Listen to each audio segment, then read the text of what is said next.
decir lo mismo, me equivoco. Sí, efectivamente. Pero me gustaría desmontar las mentiras que acabamos de escuchar. Sí. Primero, no hubo un reclamo del 100% de devaluación del Fondo Monetario Internacional. Claro. No va a haber ningún funcionario del fondo que salga a desmentir lo que estoy diciendo. El Fondo Monetario nunca pidió una devaluación mayor que la que ejecutó el ministro. El ministro ejecutó la devaluación que le pidieron. Y la ejecutó en contra de la opinión de su jefa política. Porque Cristina Fernández de Kirchner le dijo, lo único que no podés hacer es devaluar. ¿Por qué le dijo eso?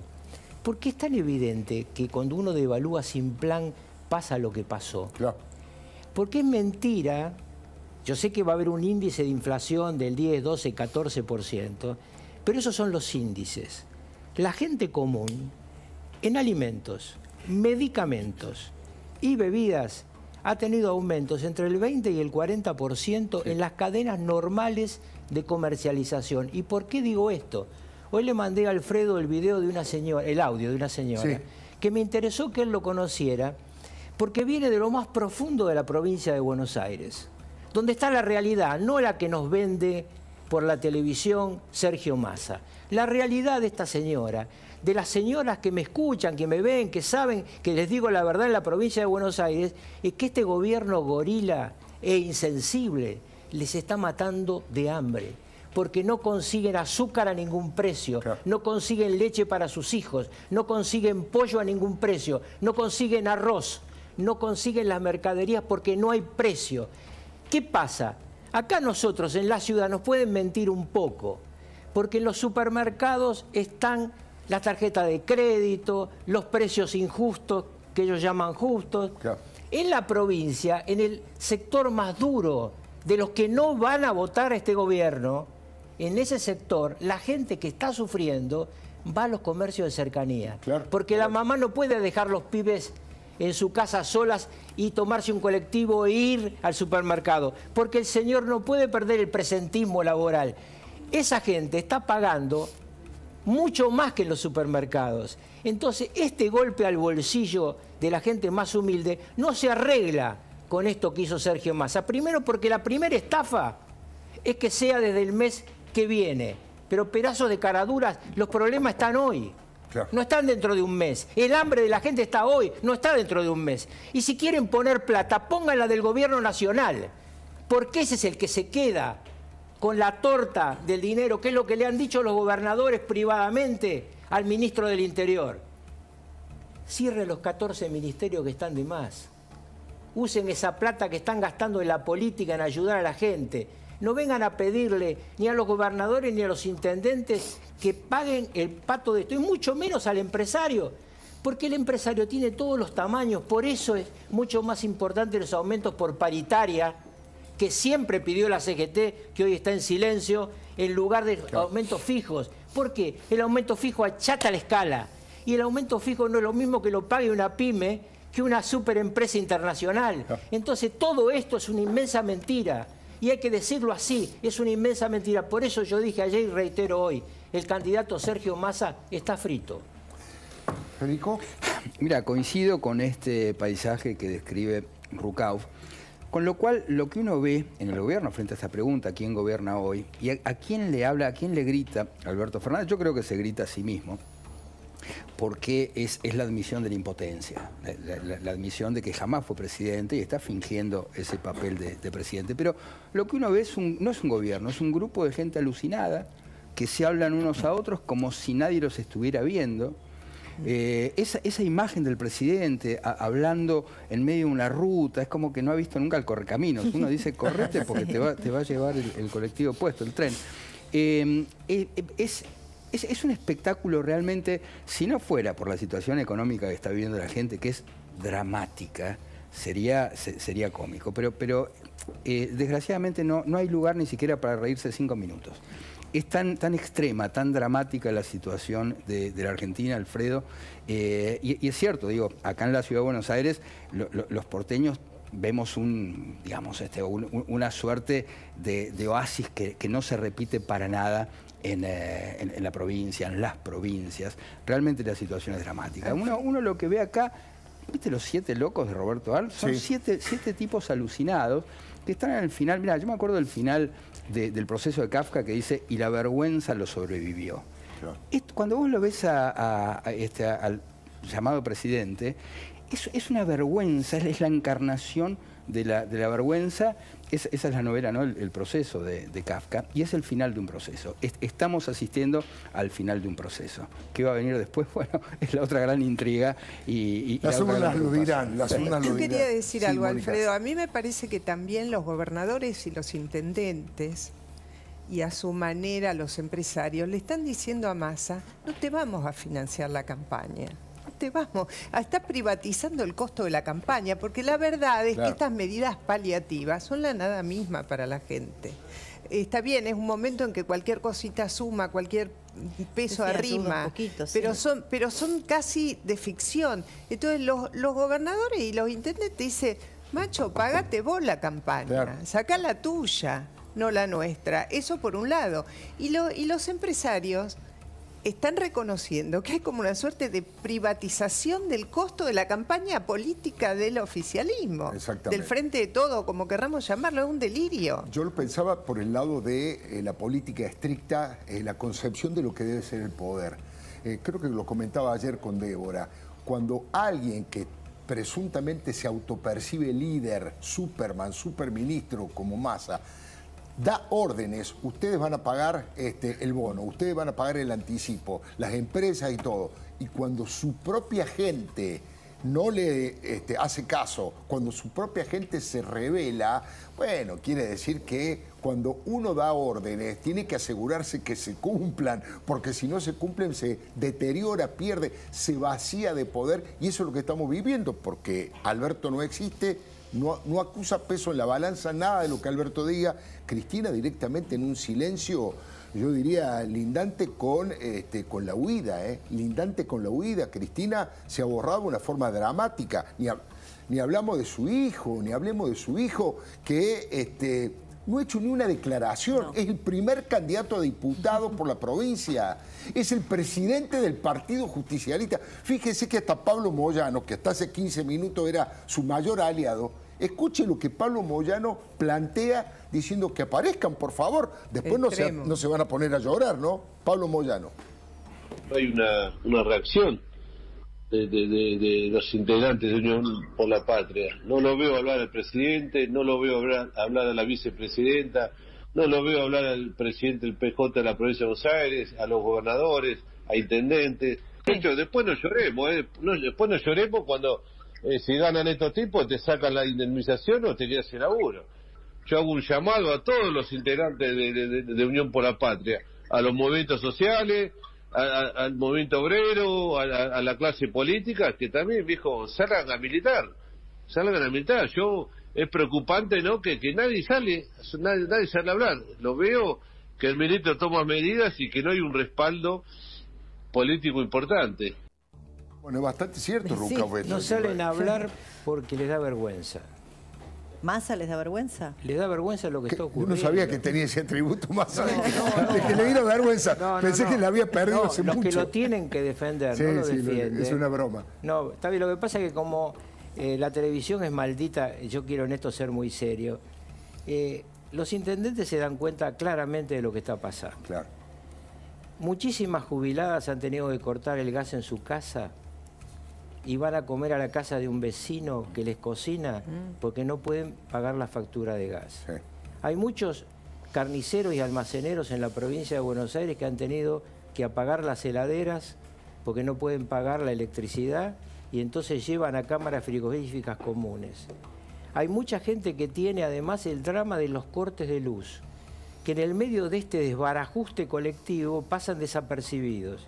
Pero yo tengo montones de denuncias de comerciantes en la provincia de Buenos Aires que tienen que llevar su carne a otro barrio porque durante 3 o 4 días le cortan la luz y se quedan sin posibilidad del freezer para guardar los alimentos. La cadena de frío se puede cortar y eso trae enfermedades.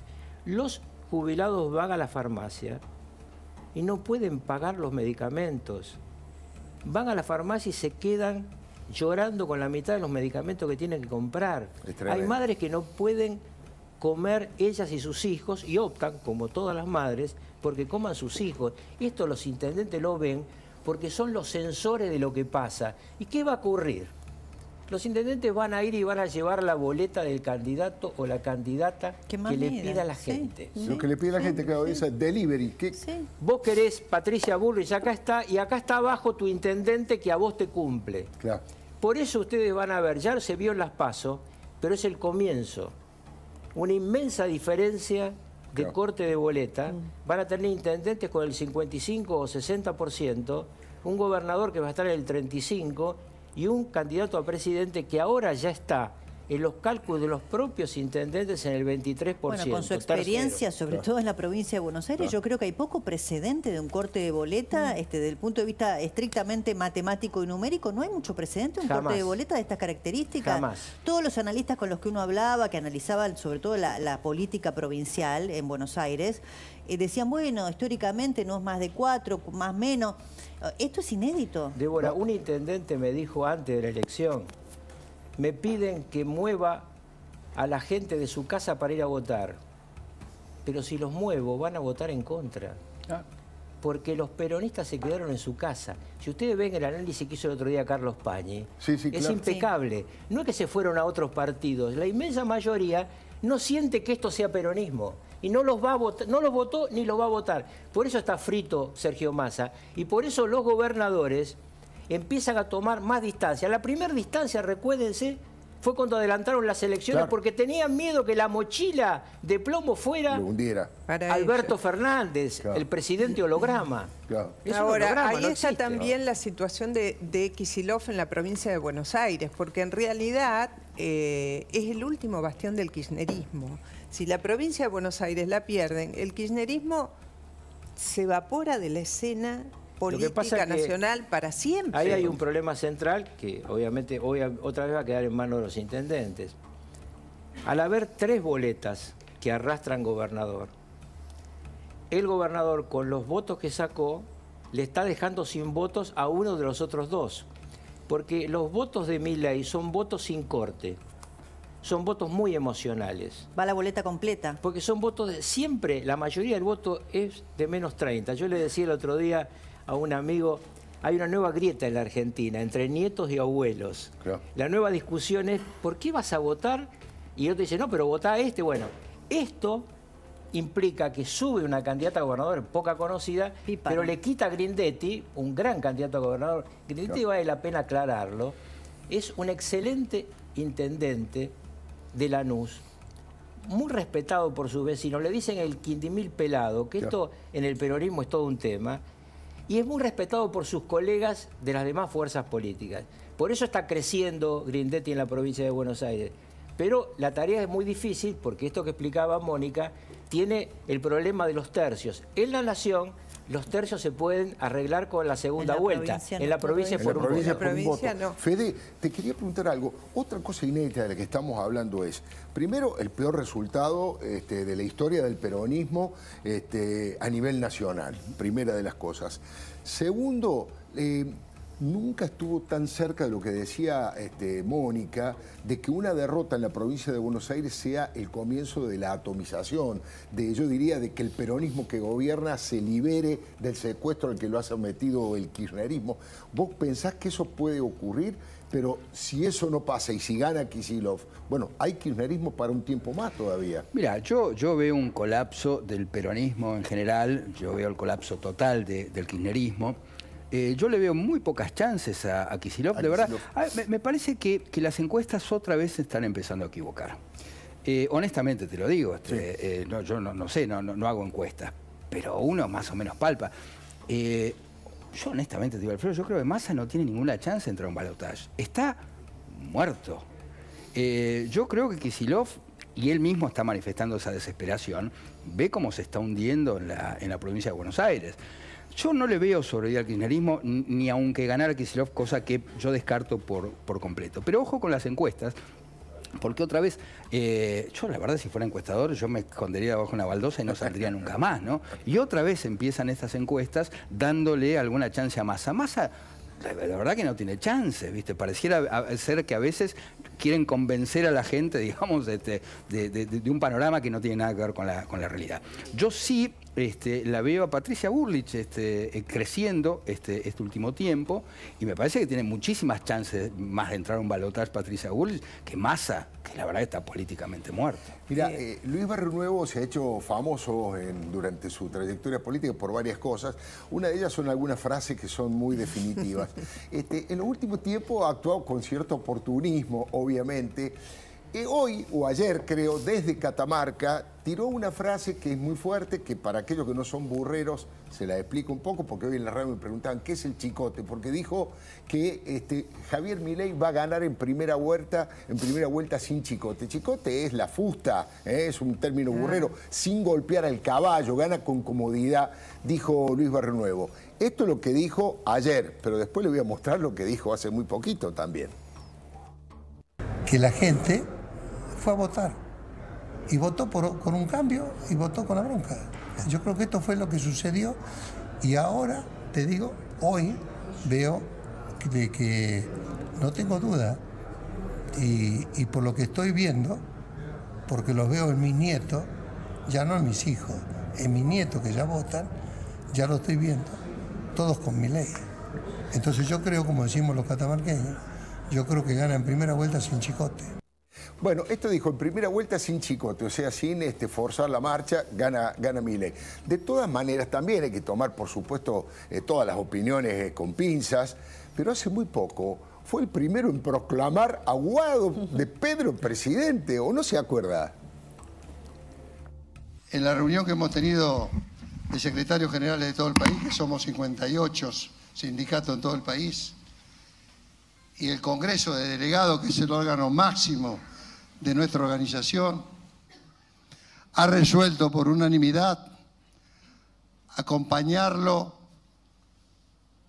en lo más preciado que uno puede tener en la vida, poder conducir los destinos del país, y queremos que Guado de Pedro sea el futuro presidente de los argentinos. Esto es lo que resolvimos hacer. Bueno, muy interesante. Se olvidó el chicote, Claro, Guado de Pedro, muy interesante. La primera cosa que vale la pena rescatar del olfato de Barrio Nuevo es el tema del cambio. Pues acá no se está discutiendo por fin que hay que hacer un cambio, que esta pesadilla tiene que terminar y que hay un cambio. Tenemos dos cambios, claramente. Sí. Un cambio planteado, yo lo definí esto en Washington en un seminario, como una especie de Trump sudamericano, que plantea una especie de guerra total. Y el otro, el cambio de una Angela Merkel sudamericana, que es Patricia Bullrich, que toma la realidad de la política argentina y dice, yo tengo un plan que tiene parentesco con el de Milei. El día de la elección, Patricia Bullrich, en el medio de la cantidad de fotógrafos que le preguntaban, dijo, tuvo buenas ideas. Claro. Ahora, lo que está discutiendo Patricia Bullrich es cómo se ejecutan. Y dice, yo tengo los diputados, tengo los senadores. ¿Cómo se hace un sistema bimonetario? Gobernadores. Por eso. Gobernadores propios Pero también. diputados y senadores, ¿por qué? Sí, porque van a estar al Congreso, claro. Claro. ¿Cómo haces un cambio? Nosotros hicimos un cambio bimonetario, como el que está planteando Melconian. Ese cambio bimonetario, la ley de convertibilidad, necesitó el voto de ambas cámaras del Congreso. Claro. Ahora, si vos querés llegar a un paso más y querés eliminar una moneda y eliminar un rol que está en la Constitución argentina, que es que hay un banco emisor de esa moneda, necesitas mayorías especiales en el Congreso. Javier Milei, en la mejor elección que pueda tener, va a tener 8 senadores, en la mejor, y 60 diputados. Y yo le decía al comienzo a Alfredo, y vale la pena decirlo de vuelta, los gobernadores van a salir ahora sí a pelear por sus diputados nacionales y senadores. ¿Por qué? Porque con eso se discute después con el ministro del Interior. Claro, por supuesto. Quiero que me maten los ATN, o si no, no hay voto. No hay Necesito voto. que me arregles la ruta, porque si no, no te voto la ley. Esta trama requiere de mayorías parlamentarias y requiere además de operadores que discutan eso. Ustedes no saben lo difícil que es ser presidente del Senado, ir a discutir, como a mí me tocó, con los senadores de mi propio partido, las políticas y los planes de Menem, porque cada uno tenía, sí, está bien, tiene razón el presidente, pero ¿sabes qué? En mi provincia no me terminaron el asfalto de la Ruta 40, entonces no es tan sencillo gobernar, es muy sencillo plantear un plan. Sin duda. Silvina, ¿qué querés aportar? Mira, a ver, varias cosas. Hoy salió un decreto que también tiene que ver con el Plan Platita, un decreto que hace una reasignación presupuestaria. Entonces, en el medio que te dice y obliga a los empresarios a pagar este bono, también está demostrando que el crecimiento desmedido de los empleados públicos hace que, bueno, no le alcance el dinero para pagarlo y necesite reasignar partidas, entre otras cosas, para pagar los sueldos de esto que vemos en el boletín oficial diariamente con la cantidad de empleados que suma ministerio por ministerio. Además de algunas otras obras y cosas que está tratando de hacer en los últimos minutos Massa para ganar o para llegar al balotaje en las elecciones. Y esto que decía Rucauf, nosotros habíamos investigado un poco cuáles eran los proyectos que había presentado Milei siendo diputado, y la realidad es que 2 años como diputado Milei no ha presentado ningún proyecto, ninguno como firmante, algunos pocos como cofirmante. Digo, todo lo que él dice o muchas de las cosas que él dice necesita una ley del Congreso, pero hasta ahora, siendo diputado, no la presentó. Creo que tenemos un video de Milei, vos estabas diciendo cómo actuó como diputado, en su momento apoyando una manifestación de la CGT y de Moyano. Hoy lo retuiteó Juan José Campanella. Me llamó la atención, reconozco que no lo conocía, me costó, pensé que a lo mejor era una fake, apoyando a Moyano, Milei. Bueno, era cierto. ¿Por qué estuviste hoy acá? ¿Cómo? ¿Por qué estuviste hoy acá?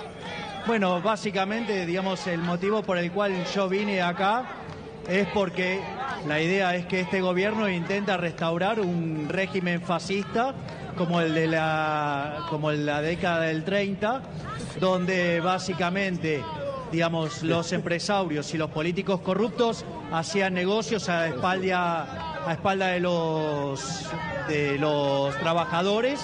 Y bueno, y en el fondo este gobierno quiere restaurar ese equilibrio de la década del 30 que era en perjuicio de los trabajadores. Y la verdad es que, digamos, todos tenemos pistas de que esto, porque básicamente hoy nos gobiernan los nietos de la oligarquía de la década del 30 que justamente perjudicaba a los trabajadores. Bueno, después dice que le va a ofrecer un super ministerio, una super embajada, algo así a Mauricio Macri. No, yo quiero decir lo siguiente, porque se ha hecho un análisis forense del voto, ¿no? De quién votó en tal lado, quién perdió, quién ganó. Hay un sentido mucho más profundo del voto que yo creo que la oposición de Cambiemos no está leyendo, y me parece que el debate no es solamente económico, dolarización versus bimonetarismo o gobernabilidad versus caos. Hay algo mucho más profundo en ese voto de los jóvenes, sobre todo los jóvenes varones de los sectores más bajos del conurbano, que no va por el cambio, va porque se rompa todo. Y hay que tener eso muy presente, porque me parece que si ese equilibrio, ese pH del debate no es tenido en cuenta, se van a seguir perdiendo votos. Milei se comunica por redes que no están acá en los medios, que están por debajo en la web, y lo hace con un lenguaje y a través de sus influencers muy diferentes a los que usa la política convencional. Interesante lo que dice Mónica, que se rompa todo, porque bueno, ellos dicen, nosotros ya perdimos todo. No tenemos un cierre, Mira, Fede. Coincido absolutamente. Es efectivamente así. Hay una generación, decía Rucauf que hay una grieta generacional, pero hay otra grieta que tener en cuenta, que es el de los hombres y las mujeres. Es de género. Y el de populismo y antipopulismo. Mira, y son todos temas que están conectados entre sí. Milei es una formación reactiva del kirchnerismo. Una formación reactiva que es, digamos, algo que tiene una misma enfermedad, un mismo núcleo, y se convierte en el síntoma contrario. Entonces, esos 20 años que estos pibes recibieron adoctrinamiento en los colegios, que estos pibes recibieron las cadenas de Cristina, que le taladraron la cabeza con el kirchnerismo. Estos son los pibes, son los, digamos, anticultura woke. Claro, totalmente. Pero por otra parte vos tenés a las mujeres que están cansadas de violencia, de gente que grita, porque hay una cuestión de forma y de fondo. A las mujeres las formas de Milei no les gustan. Y me consta que en las mesas son las mujeres mujeres las que resisten esta violencia de Milei y son los más chicos los que, digamos, insisto, como formación reactiva, lo apoyan. Interesante, apasionante el debate, da para seguirlo, pero está llegando el final del programa. Federico Andajasi, un gusto como siempre. Gracias, Alfredo. Igualmente, doctor Rucau.